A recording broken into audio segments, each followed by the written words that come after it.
letih lesu, tetap aja letih lesu berat-berat. Wong saudara merendahkan diri aja kagak. Saudara mau mengerti kehendak Tuhan juga kagak.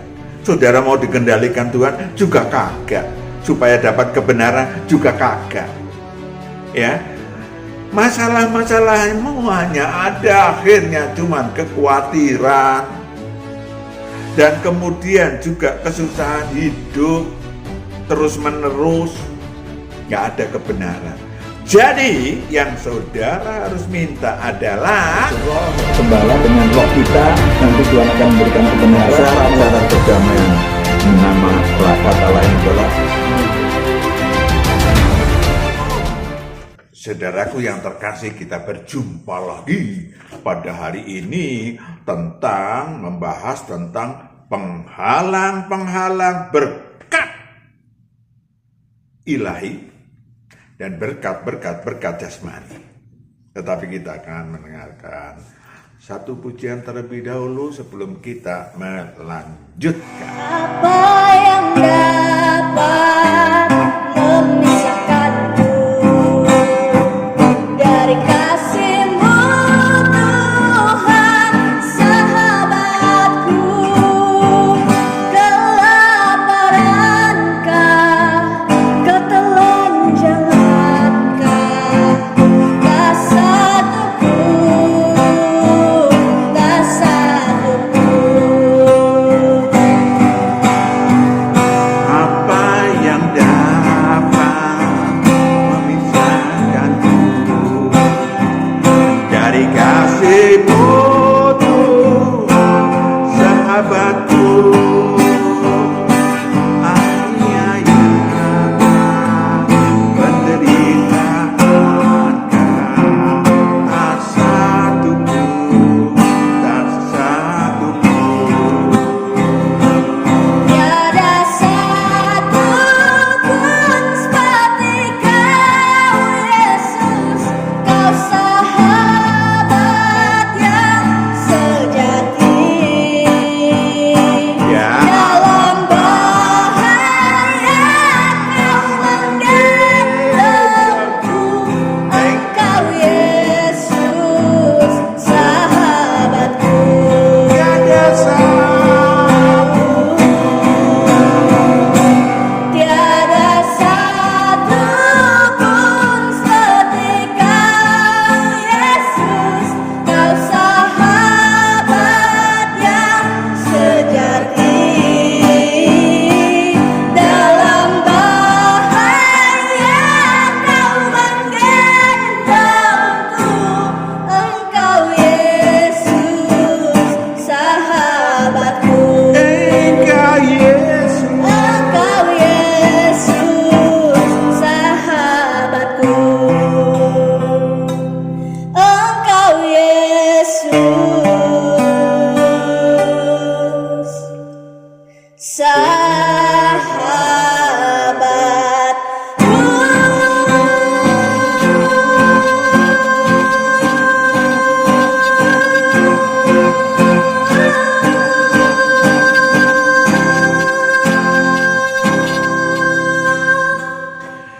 banyak orang berdoa bertalu-talu tetapi merasa penantian sia-sia.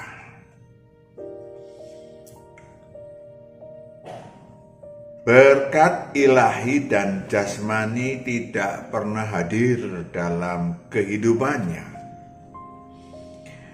Saudaraku yang kekasih, kosakata berkat merujuk pada anugerah, pada rahmat, pada sesuatu yang baik yang diberikan Tuhan maupun sesama manusia.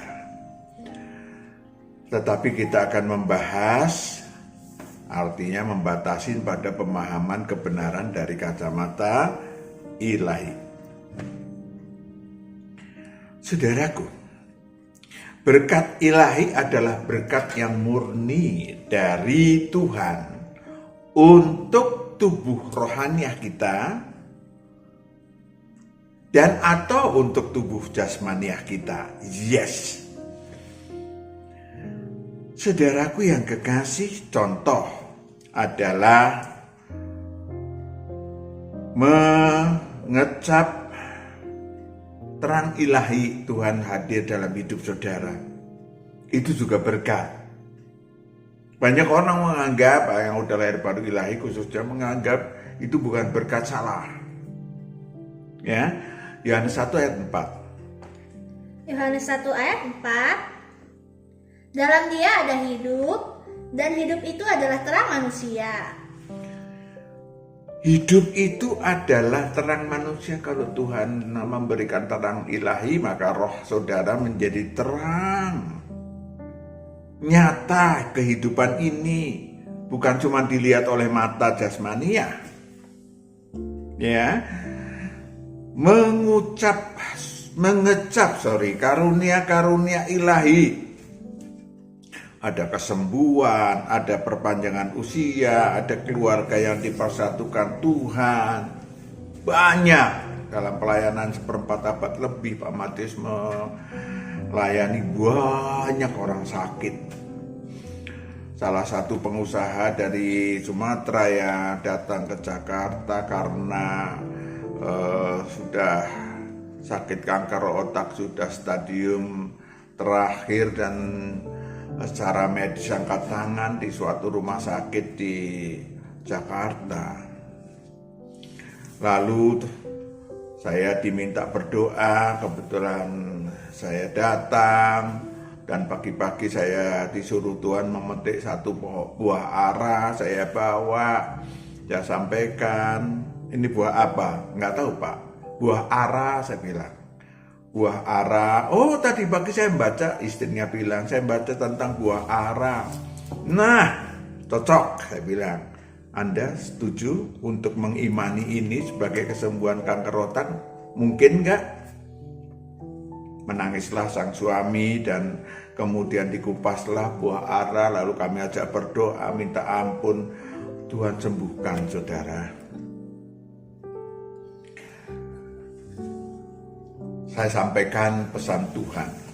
Oke, melayani aku. Saya sampaikan bukan menjadi pendeta, hamba Tuhan, bukan. Melayani aku menjadi terang, menjadi garam bagi banyak orang. Bisnis kalau dilanjutkan nggak lagi pakai opo-opo, nggak lagi pakai segala sesuatu. Ya udah Pak, saya mau berhenti bisnis, bagus. Bukan nggak boleh bisnis, tapi jangan bisnis yang pakai opo-opo. 2 tahun kemudian dia tetap melanjutkan bisnisnya yang pakai opo-opo dan meninggal. Perpanjangan usia adalah berkat jasmani, berkat ilahi yang menyentuh yang dirasakan oleh jasmani. Saudaraku yang kekasih, ada keluarga yang dipersatukan Tuhan. Dua-duanya lahir baru, lahirlah anak generasi Maria. Oh, itu berkat ilahi. Penyertaan Roh Kudus di dalam banyak kebenaran yang memimpin saudara, itu berkat ilahi. Tentu ukurannya akan diukurkan oleh Tuhan kepada si manusia. Pak Matius, terima kasih. Sampai saya suatu hari saya melayani di satu gereja, tiba-tiba datang, Pak, Tuhan Yesus, Tuhan Yesus. Teriak-teriak, saya bilang, loh siapa Tuhan Yesus? Bapak Tuhan Yesus. Nggak ada Tuhan Yesus, yang ada Tuhan Yesus yang di Firdaus. Ini bukan Tuhan Yesus di Matius. Ya tapi Bapak menyembuhkan saya, yang menyembuhkan bukan saya. Iman ibu, saya bilang. Bukan Pak Matius, iman ibu. Saudaraku yang kekasih, harus garis bawahi bahwa ukuran yang diukurkan Tuhan adalah iman saudara. Amin. Besar dan kuatnya iman seperti perempuan yang pendarahan 12 tahun. Kalau kesentuh saja jubah Tuhan Yesus, aku pasti sembuh. Wah, berjuang. Desak-desakan walaupun darahnya terus mengalir. Sampai dapat menyentuh. Itu iman yang besar dengan perjuangan yang besar, yang kuat. Saudaraku yang kekasih, juga ada seorang perwira bangsa Romawi. ketika datang kepada Yesus. Untuk siapa? Bukan untuk dirinya, untuk anak buahnya. Saking sayangnya ke anak buahnya, atau memang dia penyayang, lalu datang kepada Tuhan Yesus. Tuhan Yesus, oke, saya akan datang ke rumahmu. Oh, enggak perlu Tuhan, saya perwira tentara, kalau saya suruh saja anak buah saya jalan, saya enggak perlu jalan. Begitu juga Tuhan enggak perlu jalan. Luar biasa imanmu, kata Tuhan. Saudaraku yang kekasih, dan anak buahnya pun Tuhan sembuhkan tanpa hadir. Ada lagi apa yang disebut sebagai manusia yang disalibkan di samping Tuhan. Yang satu adalah nggak percaya, yang satu percaya. Dia mendapatkan apa? Nggak kelihatan, kan mati tiga-tiganya. Dia mendapatkan rohnya masuk ke Firdaus. Saudaraku yang kekasih, apa yang disebut berkat jasmani, ya, yang diminta saudara dari Tuhan, yang sesungguhnya berkat ilahi, itu berdasarkan ukuran.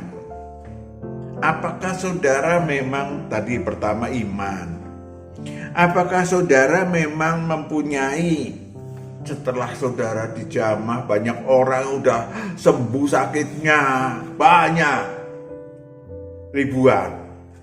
Setelah sembuh sakitnya, wis, nggak pernah kemudian menjadi terang, menjadi garam. Bukan harus jadi hamba Tuhan, pendeta atau siapapun. Jadi teranglah, menerangi dirinya sendiri, menerangi manusia yang lain. Kenapa? Karena berkat ilahi jasmani yang saudara terima, harus saudara syukurin dengan ucapan, bukan hanya ucapan mulut. Saudara harus membuktikan bahwa saya berterima kasih dengan memuliakan Tuhan, menjadi terang, menjadi garam, menjadi manusia yang mempunyai, lalu lakukan kerja ilahi, ya kan? Dipakai Tuhan menyembuhkan orang juga, dan seterusnya. Ada juga berkat jasmania. Ada berkat-berkat yang diperoleh bagi tubuh alamiah manusia, yang diperoleh dari kerja sungguh-sungguh, dengan tekun, ya, semangat. Maka berkat yang disebut berkat jasmania, kalau saudara mengejar berkat jasmania kesehatan, ya olahraga, makan yang benar, jangan minum rokok. Rokok diminum. Saudaraku yang kekasih, kalau saudara ingin berkat keuangan jasmaninya, ya saudara harus mulai dengan berwira swasta, kerja di kantor yang benar, iya kan? Jangan saudara bermalas-malasan, bebal di rumah sambil berdoa, Tuhan, dalam nama Yesus, uang 2 gepok, nggak usah triliun Tuhan, miliar, boro-boro miliar receh juga kan nggak turun, saudara. Kenapa? Karena nganggur.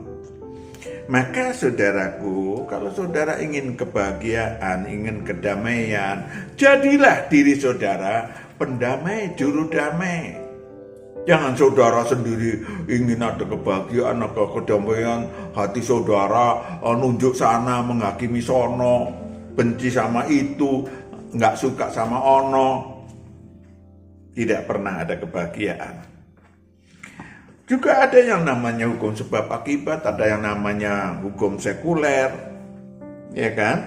Dan lain-lain yang tentu saja situasi dan kondisi saudara dalam hidup saudara. Saudara harus cerdik, Saudara cerdik mencari uang, cerdik membagi uang. Ya kan? Jangan kemudian judi, jangan kemudian pinjol dan lain-lain. Saudara harus cerdik aja. Ya. Yang tentu saja ada lagi berkat duniawi. Lukas 4 ayat 5 sampai 7. Ada berkat duniawi, beda dengan berkat jasmani. Kalau berkat jasmani takarannya apa? Cukup.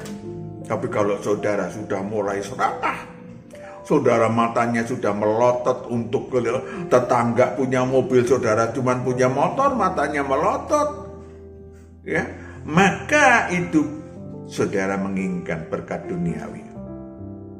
Lukas 4 ayat 5 sampai 7. Kemudian ia membawa Yesus ke suatu tempat yang tinggi, dan dalam sekejap mata ia memperlihatkan kepadanya semua kerajaan dunia. Yes, semua kerajaan dunia, kemewahan, kemuliaan, kuasa. Kata iblis kepadanya, segala kuasa itu serta kemuliaannya akan kuberikan kepadamu, sebab semuanya itu telah diserahkan kepadaku, dan aku memberikannya kepada siapa saja yang aku kehendaki. Yes. Jadi jikalau engkau menyembah aku, Kalau engkau menyembah aku, menyembah Lucifer, seluruhnya itu akan menjadi milikmu. milikmu. Dan banyak orang yang datang, bukan karena ke Gunung Kawi atau ke Gunung Sahari, bukan. Tetapi bisa saja begitu, tetapi sebetulnya banyak ketika seseorang kemudian korupsi, nggak peduli rakyat kecil, saudara kemudian menginjak-injak masyarakat kecil, Tuhan akan mencatat, manusia duniawi. Hukuman terhadap manusia yang menerima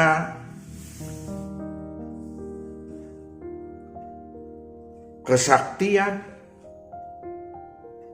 yang menerima perdagangan yang membuat orang lain terbunuh, tersiksa karena hawa nafsu, sehingga atau mendapatkan berkat sehingga dapat semaunya dalam hawa nafsu, perzinahan, pembunuhan. Seluruhnya itu membuat roh si manusia akan menerima hukuman, masuk, kalau mati masuk ke alam maut. Rohnya kemungkinan besar masuk ke neraka kekal. Kasihan. Kelihatannya di sini mewah. Ya, mobilnya 17 yang mewah. Ya, wis ngopo, Pak? Mobil mewah 17 buat ke WC 1, buat ke warung 1, gitu.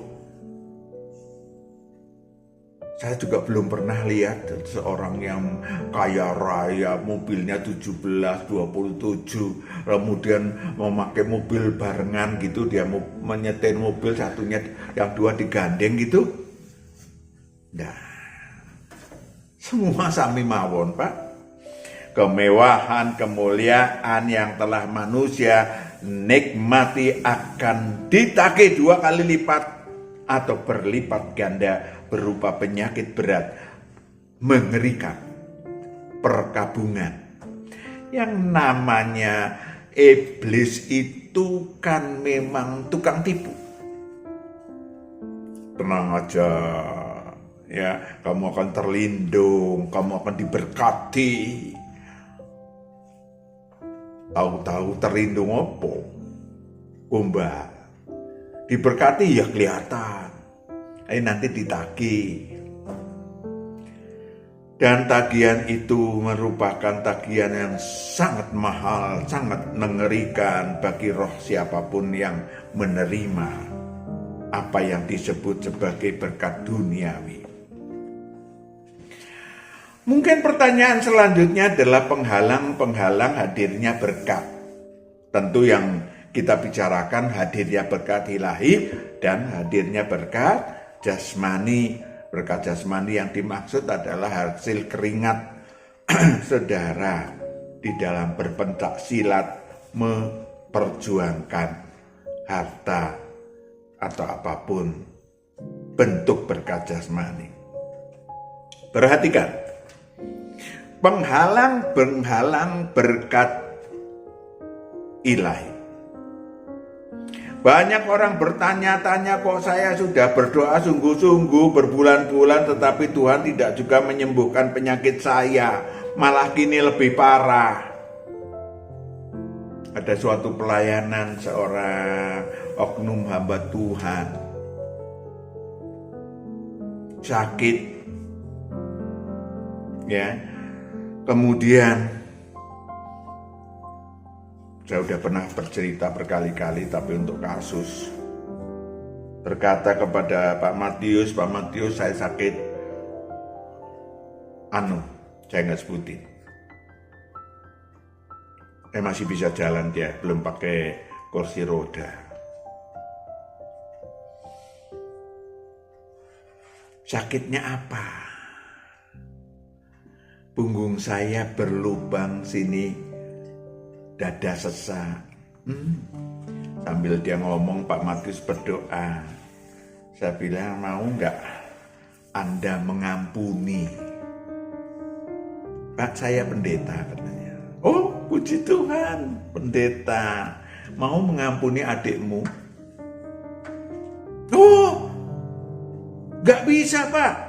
Dari kecil saya kuliahkan sampai selesai kuliah, sekarang kaya nengok saya pun tidak. Nah terus, pendeta sampean di mana sampean? Saudaraku yang kekasih, menangislah dia, minta ampun, dan Tuhan sembuhkan. Artinya yang menghalangi berkat sampai sekian tahun, 4 tahun katanya sakitnya, adalah ketika saya sendiri yang menghalangi. Ya kan? Ada lagi yang sudah lebih 3 tahun saya berdoa mendapatkan jodoh, tapi nggak dikasih jodoh atau mau menikah, mau kawin. Ya kan, kalau jodoh dari Tuhan, Tuhan yang akan menentukan kasih, dan engkau memang siap memiliki diri sendiri yang pantas mendapatkan jodoh dari Tuhan. Saudaraku yang kekasih, ada satu hal yang lucu, sebetulnya bagi saya lucu. Suatu hari ada yang mau pinjem villa Pak Matius di Puncak. Kemudian untuk apa Pak? Untuk berdoa puasa bersama jemaat saya. Monggo. Untuk apa berdoa puasa? Saya mau minta mobil Pak, supaya saya bisa melayani kiri kanan. Silahkan aja. Masalahnya pertanyaan saya bertanya aja, bukan apa-apa. Jemaat Bapak di kota-kota mana aja? Oh ya, satu area situ. Lah kok perlu mobil? Tapi saya kasih aja. 3 hari 3 malam katanya mereka berdoa. 3 hari berdoa puasa. Sampai setahun kemudian Tuhan nggak kasih mobil. Ya nggak perlu mobil, orang memang di situ aja kok. Saudaraku yang kekasih, mari kita pahami penghalang-penghalangnya secara garis besar. Yang pertama tentu dosa dan kejahatan yang akan memisahkan engkau dan membuat Allah menyembunyikan diri. Ya, Yesaya 59 ayat 1 dan 2.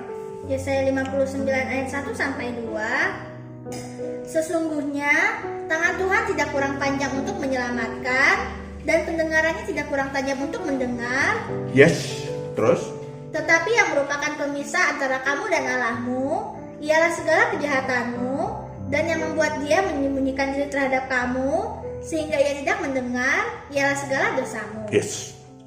Kalau sampean punya kejahatan, sampean punya dosa, Allah tidak akan mendengar. Oh Pak, tetapi Pak itu bisa kok Pak, dapat berkat bisa. Kalau dia ini orang-orang yang memang lemah, manusia-manusia yang anak yatim, orang yang kekurangan, malaikat terang akan membantu untuk memintakan kepada Tuhan. Dan selanjutnya tadi udah dibahas kasusnya absintus, kenajisan, karakter buruk. Manusia-manusia yang sudah lahir baru pun kalau masih punya kenajisan, absintus, karakter buruk, maka berkat ilahi akan terhalang. Ya kan? Berkat ilahi. Contoh logika. Kalau logika masih menjadi Tuhan, baginya berkat-berkat ilahi tidak akan terrealisir. Ya kan? Tidak akan terrealisir. Matius 13 ayat 53 sampai 58. Ayat 58 saja. Matius 13 ayat 58, dan karena ketidakpercayaan mereka, tidak banyak mujizat diadakannya di situ. Waktu Yesus pulang kampung, maka tidak ada berkat-berkat ilahi yang ada di situ. Mereka menganggap mana mungkin itu anaknya tukang kayu yang di RT 5 kan? Oh bukan, RW 2. Oh iya, RW 2. Sini yang ini. Jadi nggak ada. Walaupun desanya Tuhan Yesus sendiri. Saudaraku yang kekasih, demikian juga berkat ilahi dalam bentuk pendelegasian wewenang. Dipakai Tuhan menyembuhkan orang, dipakai Tuhan mengusir setan. Kalau itu pendelegasian wewenang. Kalau sampean pakai logikanya seperti Thomas, asal kalau bisa buktikan dengan aku mau masukkan tanganku ke perut dia yang berlubang, Thomas nggak mendapatkan apa yang disebut pendelegasian wewenang untuk dipakai Tuhan menyembuhkan orang dan seterusnya. Untuk menggapai berkat ilahi yang terkait dengan harta dan kuasa. Juga manusia sampean minta kepada Tuhan, apalagi setelah lahir kembali ilahi minta kepada Tuhan untuk Tuhan, boleh nggak saya masalah kesusahan tentang berkat dan kehidupan saya bisa boleh nggak diberkati? Boleh. Tetapi ada syaratnya, harus bersih dari absintus. Kalau sampean masih tetap menuhankan harta, menuhankan uang, walaupun masih miskin, tapi pelitnya luar biasa, ya.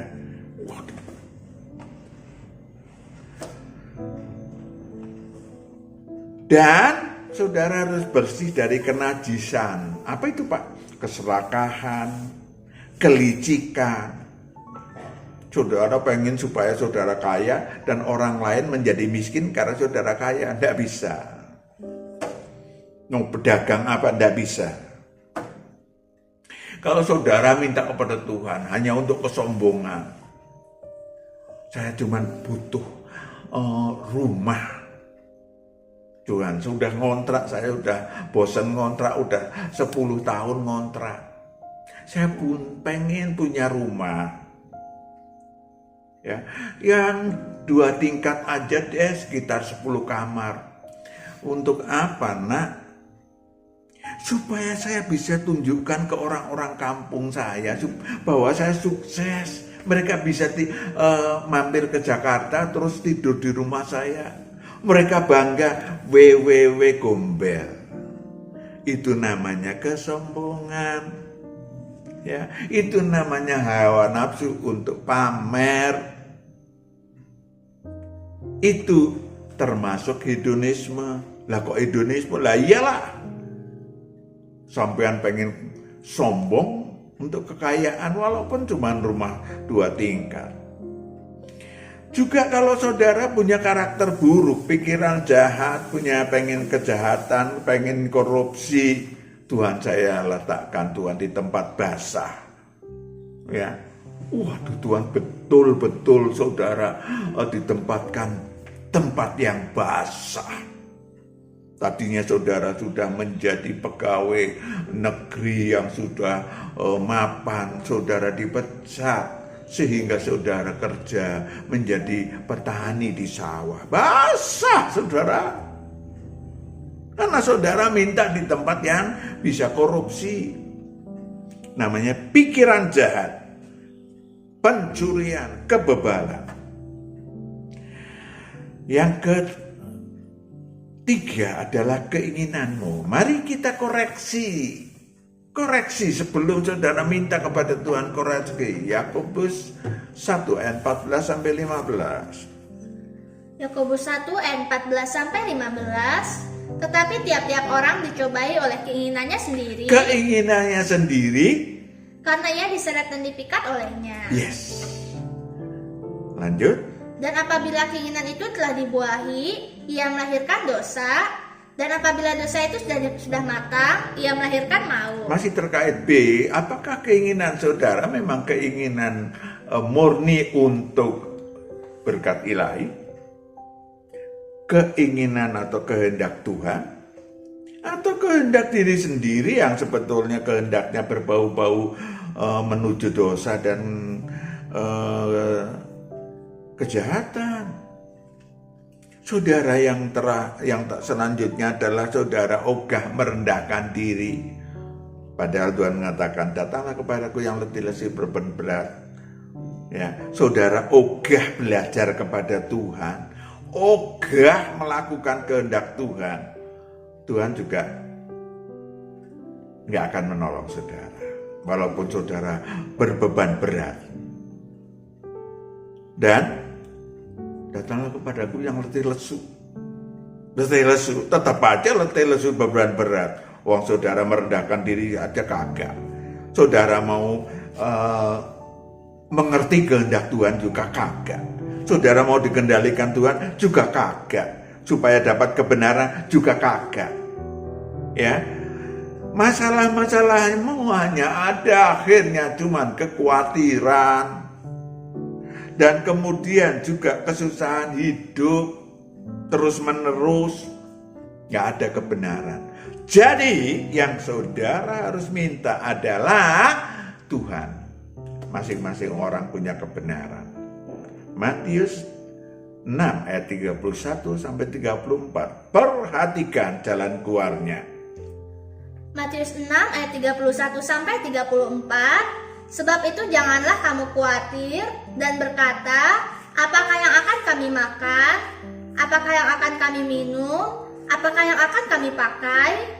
Semua itu dicari bangsa-bangsa yang tidak mengenal Allah. Semua itu dicari bangsa-bangsa yang tidak mengenal Allah. Akan tetapi Bapamu yang di sorga tahu bahwa kamu memerlukan semuanya itu. Yes. Tetapi carilah dahulu kerajaan Allah dan carilah kebenarannya. dahulu kerajaan Allah, hubungan dengan Allah yang akrab. Dan kebenarannya. Kebenaran itu masing-masing kebenaran yang saudara cari. Menurut kehendak Tuhan apa, kebenaran tentang masalahmu apa, Tuhan akan berikan kebenarannya. Terus? Maka semuanya itu akan ditambahkan kepadamu. Yes. Sebab itu janganlah kamu khawatir akan hari besok. Buang dulu kekhawatirannya untuk hari besok. Karena hari besok mempunyai kesusahannya sendiri. Yes, maka di manajemen vertikal horizontal. Kesusahan sehari cukuplah untuk sehari. Kesusahan sehari untuk cukuplah sehari. Jangan mukanya murung sampai 8 hari. Kalau saudara mukanya murung sampai 8 hari, maka umur saudara hilang 8 tahun. Cukup jelas? Tidak memiliki sadar manusia. Sampai nggak pernah ngurusin roh saudara. Kita punya roh, beda dengan binatang nggak punya roh. Maka makan melulu yang dicari, ya, hidup untuk makan. Kalau kita punya tubuh, jiwa dan roh. Oh dibalik pak, roh, tubuh dan jiwa kayak gini aja ribut. Berarti saudara punya roh yang harus diurus. Roh saudara yang utama. Itu yang diurus, maka Tuhan akan mengurus saudara. Oke? Saudara mengurus roh saudara, maka Tuhan akan mengurus tubuh alamiah saudara. Deal?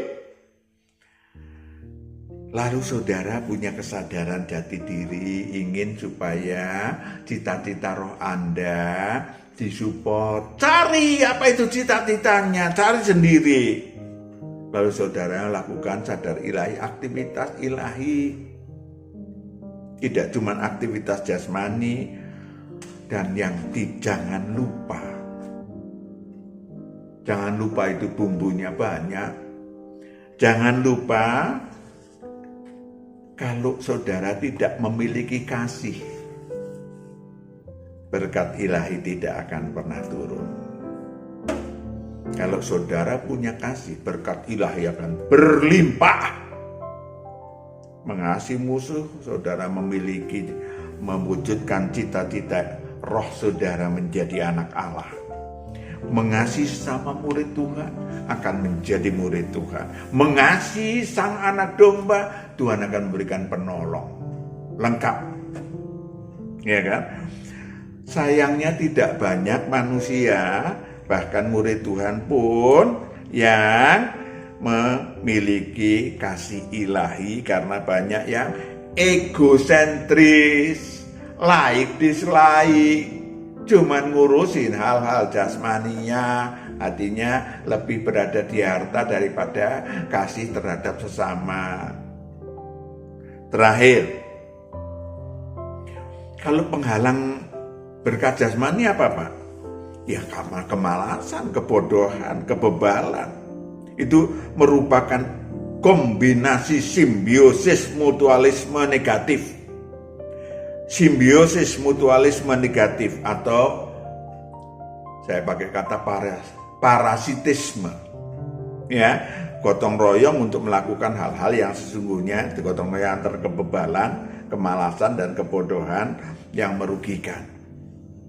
Ketika seorang bebal, maka dia ogah belajar sehingga bodoh. Sehingga tujuan perjuangan untuk menggapai berkat jasmani cuman sampai pada khayal, mimpi. Ya, kehidupannya hitam putih, kreativitasnya nol. Yang terakhir, hedonisme. Hedonisme akan mewarnai kehidupan seseorang, menjauhkan berkat karena hatinya akan berada di harta. Dengan segala khayalan dan cita-cita duniawi, hidupnya dipenuhi dengan kenajisan dalam bentuk keserakahan. Tuhan, istri saya luar biasa menyebalkan. Ngomong 23 jam. Ya, boleh nggak saya ganti? Saudaraku yang kekasih, sebetulnya istrinya juga baik-baik saja, tetapi karena apa yang disebut sebagai hawa nafsu, cita-cita duniawi, hedonisme, dan macam-macam, maka sesungguhnya apa yang saudara cita-citakan akan terhalang. Hanya berkat jasmani saja akan tidak saudara terima. Semuanya untuk difahami, untuk diterapkan dalam kehidupan kita. Amin. Kita berdoa, hamba serahkan anak-anakmu yang menyaksikan YouTube Ilahi ini. Tuhan berkati berlimpah, berkat ilahi dan jasmani, karena mereka telah mengubah diri sesuai dengan kehendak-Mu. Dalam nama Yesus kami telah berdoa dan syukur. Haleluya, amin. Shalom. Tuhan berkati.